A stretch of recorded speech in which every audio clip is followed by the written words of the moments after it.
It's 1980, it's Autoamerican.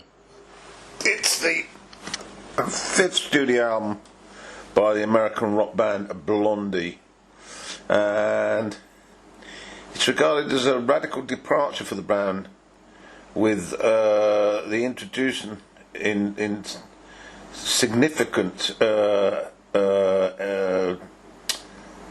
amounts orchestral arrangements and horns and just flitting down to the additional musicians. Jimmy Haskell responsible for the string and horns arrangements, and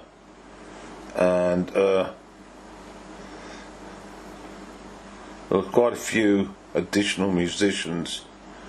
The basic band, of course, Clem Burke on drums, Jimmy Desiree on keyboards, Nigel Harrison bass, Debbie Harry vocals, Frank Infante on guitar, and Chris Stein guitar and timpani.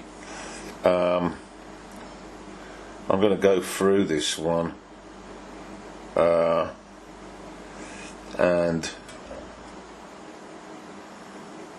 going to try and do a track by track. Of course, the band was huge at this particular time after their third album, Parallel Lines, actually sold in absolute droves with all those singles. But as I say, this one was very adventurous. The opening track, an instrumental overture with orchestral arrangements,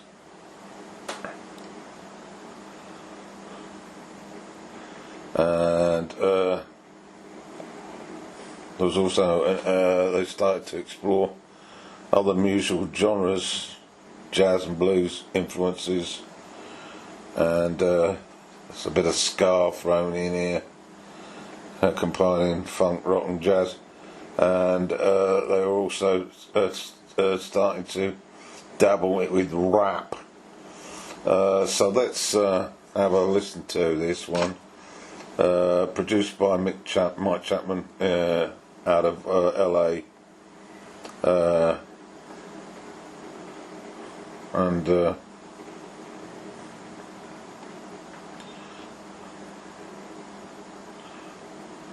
couple of singles off the album, Tidy's High and Rapture. So, Europa is the opening cut, the orchestral introduction, 3.5 minutes, described by one critic as pretentious, but I thought it was quite nice, and it sort of set the scene, so to speak. A bit of surprise, but I like surprises. And then we're going to motor into the second track, which is called Live It Up. Live It Up, and it's coincidentally the same title as a track by the Isley Brothers, and it's quite funky with a sort of disco feel, so possibly not quite such a coincidence. There's also some added guitar from Wawa Watson on this, and some extra percussions, and it's got a disco feel to it, which is quite enchanting, with some nice guitar work, possibly from Watson or from Stein. It goes on a little bit, and there's an extended version on the cassette release of this album, which I haven't got. Here's Looking at You is track 3, jointly written by Harry and Stein. It's got a sort of music hall, jazz, polka feel to it, very much a case of a bit like some of the Madonna's work, where she gets into this choreographed sort of jaunty musical cabaret style, and this is of a similar ilk. It's quite nice. Of course, it's something new, which this album represents really to this band, and pleasant. There's some fabulous pieces of clarinet and trumpet on this to really get into that feeling, that atmosphere of being at a show, on the boardwalk, so to speak, and you can imagine or fantasize, if you wish, about Debbie in her specially designed uniform, intimating with the audience to get them involved, and here's looking at you, tongue-in-cheek comedic makeup to add. The Tide is High is next, of course. Huge selling single, a cover of the Paragons' 1967 American ska song, and Debbie does a very good job on the vocal here, and the band are well into ska stroke reggae vogue. It's very catchy and definitely a highlight. I love the way the track is sort of swelled out with some Jamaican steel band, some extra bits of percussion, and then of course those horns that flit in and out. It's really a terrific song. The song, of course, was written by the Jamaican reggae star John Holt, a name that I am familiar with, in fact, and he was obviously in this band, the Paragons, but he also had a pretty successful solo artist career, although I haven't got any of his music. Next track, High Angels on the Balcony. It's got a strange intro, a sort of out of tune sort of noises with some stomping drums, and then it feeds into a more standard rock rhythm. It's got a sort of gentle beat really, with a sort of vocal that's underwhelming to an extent, and it sort of seems to be going nowhere. And then Stein tries to recover the song with an outburst of guitar as we get to the outro. But a weak effort really on this. Go Through It is next.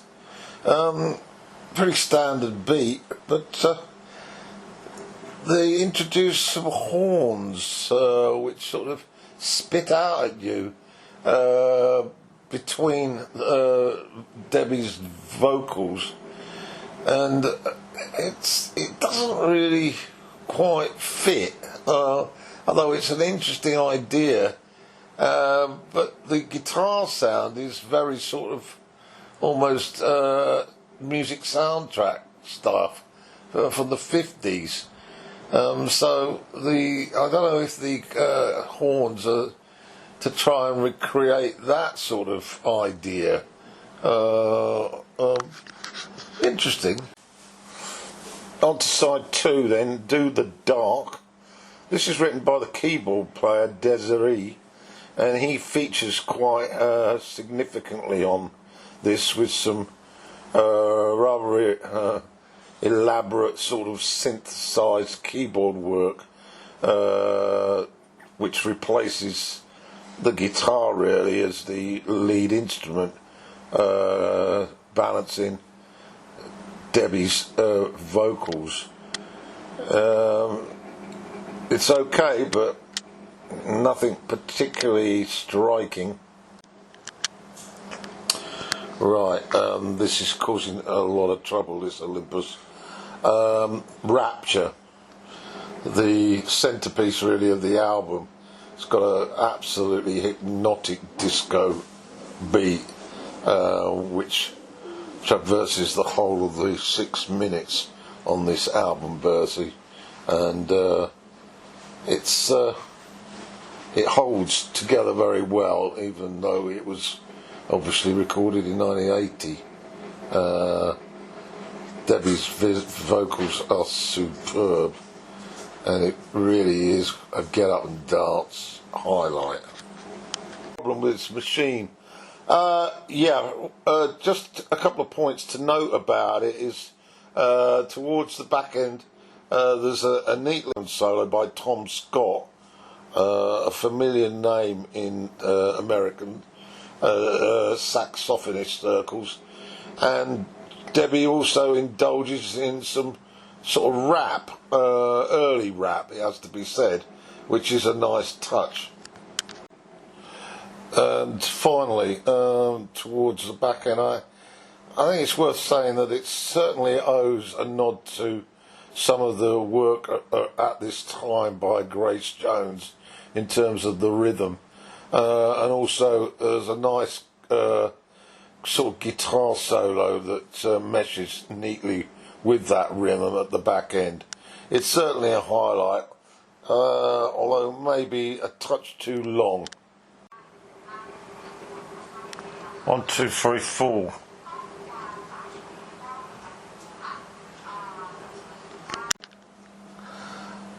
Faces is next up, and well, it's a sleazy soul jazz, lounge jazz style song, with Debbie being particularly appropriate for this type of song. It creates a great atmosphere, and of course that soaring sax from Scott once again adds to the mood, so to speak. It's on now, but that was luck. And this track Faces ends with a typical lounge jazz type of feel, with that double bass to close it out. Very atmospheric. T-Birds is next. What can I got to say about this? There's some strident harmony vocals from the Turtles. Well, they're ex-Turtles now. Howard Caylee and Mark Volman, who many of you might know were involved with the Mothers of Invention and Frank Zappa albums. Anyway, they're here helping out Debbie, Harry and Blondie, and they sound in good form. What this song's about, I've got no idea. And the rhythm is driven by that bass, rhythmic bass, and there's not really a great deal to say about the instrumentation on the track, but it's a standard rock song. Walk Like Me. It's a bit reminiscent of the earlier Blondie, the more sort of punk indie sound from their early first two albums. Productions rather been updated, of course, but some of the odd guitar breaks and the general sort of clatter of the rhythm section, with Debbie at the front there pouring out her heart, so to speak. It's okay, but it's instrumentally not that creative. Okay, so the final track then, Follow Me. It's a cover of a torch song from the Broadway musical Camelot, which was around in 1960 by Alan J. Lerner and Frederick Louis. This type of presentation is carried with aplomb by Debbie Harry, it has to be said, and it's sweet and likeable, but it bears absolutely no resemblance whatsoever to the band Blondie. It's very much a sort of a dip into what could possibly be a solo career sideshow, if that's what she wanted to move toward. So overall, the hits are the standouts here, and the two big ones are called "The Tide Is High" and "Rapture," with a couple of other interesting tracks. "Faces" is a favourite of mine, and "Here's Looking at You."